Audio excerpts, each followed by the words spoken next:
Hi, my name is Dee Cartwright. I'm a senior at Blue Valley Northwest High School, and I joined the teacher strand because after I get my BS in mathematics from my college, the University of Texas at Tyler, I plan to become a secondary education teacher because I get certification to teach to secondary math throughout the Texas area. So we can start off with my About Me page. So it just explains that I'm studying this teacher education foundations at CAPS, and I'm very good at taking charge, resolving issues, and remaining calm in a stressful environment. I've had plenty of experience working in the customer service industry, and I've been tutoring since about sophomore year. And again, I plan to attend the University of Texas at Tyler, major in mathematics and minor in finance. And I will be taking part in the U-Teach program, which is just like a college-level CAPS teacher ed program in the state of Texas. So if you click on the W, you can download my resume, and then it'll just pull it up in Word.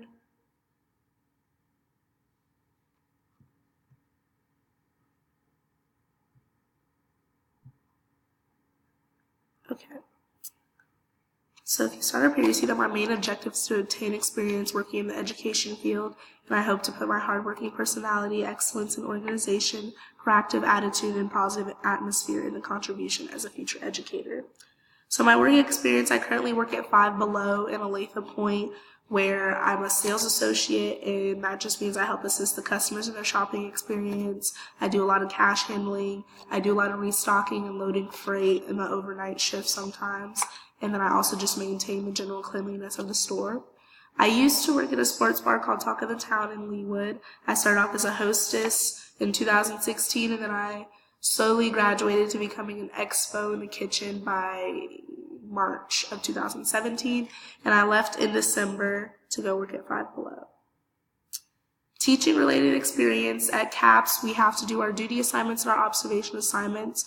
So my duty assignment was at Hilltop Early Childhood Care, and I was just there from 8:15 to 9 o'clock, and I just helped set up the play areas for the kids when they got there and help them load up from their car drop-offs and their bus drop-offs. And then I've had 2 observations. My first one was at Harmony Elementary School under the direction of Mrs. Jane Price. And then my second observation was at my home high school, Blue Valley Northwest, under the direction of Mrs. Karen Stolman. I created lesson plans. I assisted any of the students that were in need of help, and I helped carry out any duties for the head teacher. And then if we just go look at my education, I currently plan to graduate May 13th from Blue Valley Northwest. My GPA is a 4.17, and I've obtained 2 academic letters. And I also obtained the Presidential Education Excellence Award from my school as well. And then I've been at Blue Valley CAPS. I was here the last semester of my junior year as well as this last semester of my senior year. So I've studied law and public safety, and I'm currently in a teaching education strand. After high school, I plan to attend the University of Texas at Tyler in East Texas, where I plan to graduate with my BS in mathematics in May of 2022. Already, I have achieved the getting into the Kappa Honors Program class of 2022.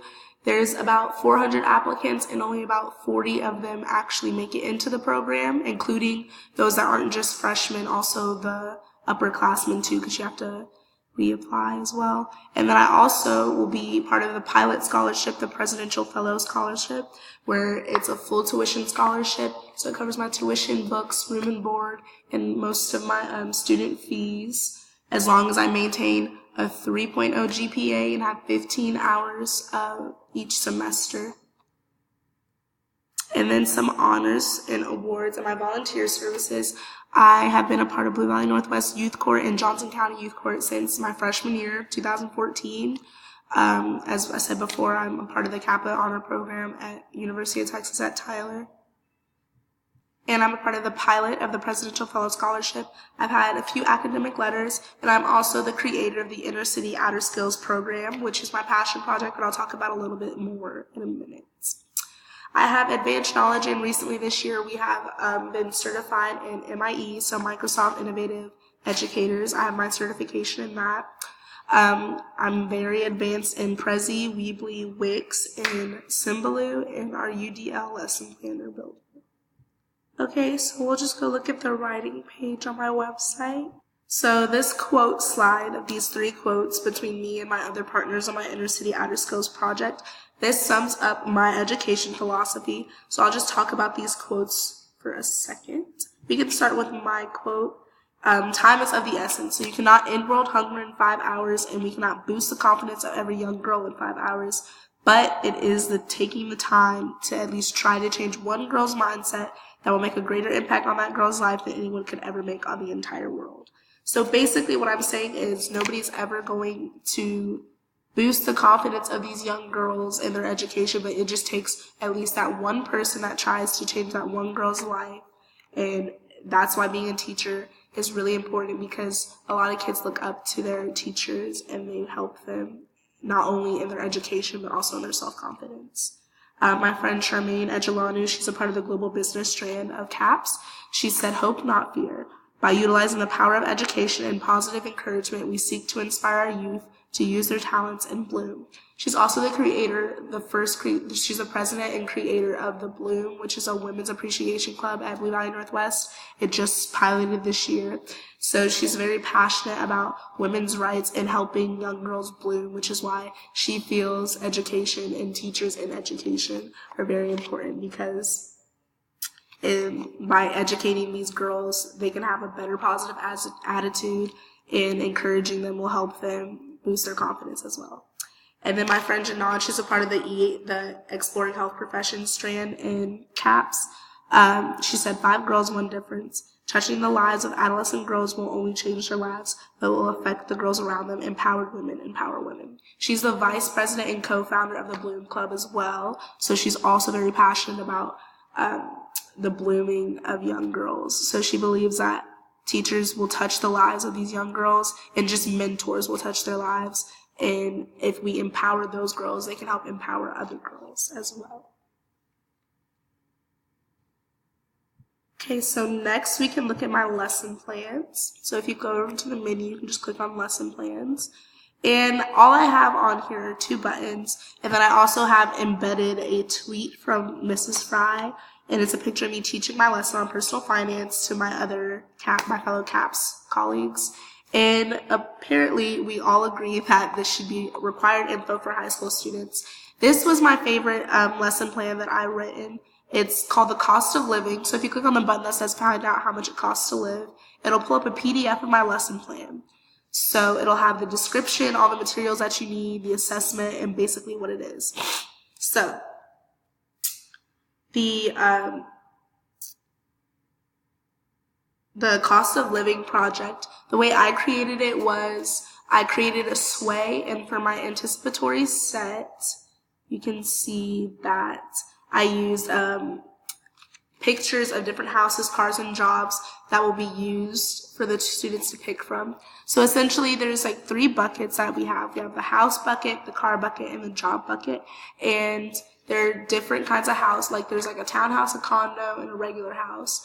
And then there's, for cars, there's like a Mercedes C-Class, a M-Class, there's a Jeep Renegade, and a Toyota Camry. And then for the jobs, I use some job that relates to every strand in CAPS. So there's like a dietitian, a teacher, a lawyer, a personal financer, and you have your salary, how much your house costs, you have how much your car costs. And then I take the present value equation that is usually taught in pre-calculus, but it's for very advanced algebra 2, I guess. It's all you do is plug the stuff in. So I put I explain the present value equation to the students, and then I have them pick from their bins, and I go through my example that I did before, where I calculate how much I'll end up paying, my monthly payments. And then I also show them how to do it backwards, where you find out how much you actually paid for it. So I had the regular house, and it was a $295,000 house. And then after I did all my payments with the interest after the 30-year mortgage, I ended up paying $500,000 for my house. And I just showed that to them so they understand that in the real life how it would actually work, and they don't think that they just get everything handed to them as well. The second lesson that I created was, I called it Greatest Common Factors, Sour, Sweet, Gone. So part of my observation plan at Blue Valley Northwest High School was to create a lesson plan to teach to the math strategy students in Algebra 1, and they were learning factoring and factor trees. So for my anticipatory set, I used factoring with Sour Patch Kids. So I had Sour Patch Kids, and I used different colors of the Sour Patch Kids to explain the factoring to the kids. So I'd have like 6 blue Sour Patch Kids and 8 yellow Sour Patch Kids. And then I just asked them how many ways we can multiply the colors to get the same amount. So if we take 3 blue times 2 blue, you have 6. So I just kind of broke it down and made a factor tree with the Sour Patch Kids. And then of course let them eat the Sour Patch Kids afterwards. But the main goal is so that they can efficiently use the box method to find the greatest common factor. So the Sour Patch Kids just kind of gave a general example of it, but then we slowly moved into doing it with the box method because there was a worksheet that went along with it that they learned how to use and how to complete. Okay, so now if we move on to my professional development page, which you can reach from the menu, we can talk about my most memorable professional development, which was the Microsoft Educator Speakers who helped us achieve our Microsoft Innovative Educators certification. So I'm just going to first talk about how this helped with the technology integration of my CAPS class. So with this CAPS class, I also get a tech credit, and I didn't just get the tech credit just because I worked for this tech credit. So we had to do all of these different quizzes and these tests, and we had to do all these examples in order to get our certification. So this just showed me different ways to do things not only in teaching education, but in my education in general. Like, my favorite part was learning about Sway, and it's like a new kind of PowerPoint, but it's a lot easier because you don't have to do all the clicking for the transitions and all of that. It's a lot easier. You just put it on there, you type out what you want, and you can just present it in small points. I believe that technology is very important in education because just knowing how to use things on the computer, on your cell phone, just makes you more educated in general. And it also stems for more creativity and innovation because technology can change a whole lot of things. So I just believe that technology is a very important part of education, and it helps not only execute the education, but stimulate creativity among the students. Okay, so I'm just going to talk about really quick about 2 topics of discussion and just reflect on them. So the first one that I'll talk about is an absent synopsis piece that I wrote, because when we're absent, we're supposed to write a small synopsis, like a current event that's education related, and post it on the discussion forum on our CAPS page. So the first one that I did was the Texas Education Agency, how they released a plan to reform their special education in Texas. So recently, Texas has gotten into some trouble about failure to meet the guidelines of their special education bill. So the Texas Education Agency created an almost $85 million plan to reform special education, and it involves hiring state-level teams that would go through all the school districts to make sure that the special education reforms are being carried out. And it included 25 on-site reviews every 6 years. And this would affect me because if I plan to become a secondary education teacher in the state of Texas, it would affect me because I would also be one of those teachers making sure that I'm carrying through on the special education reform because some of my students may have special needs. So I'd have to help with that. A second topic of discussion I'd like to point out was the Ron Clark. It was very interesting. It was a video about Ron Clark.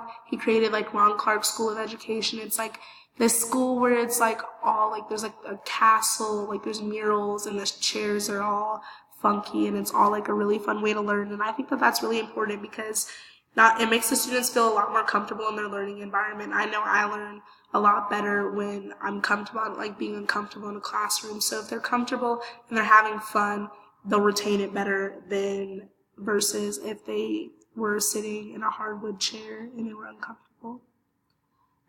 So lastly, I'll talk about my Inner City Outer Skills project. So for my passion project, I first wanted to look into the Blue Valley Advisory Program and try to make it more effective for both the teachers and the students. But then I realized that the reason why we don't react well to this advisory program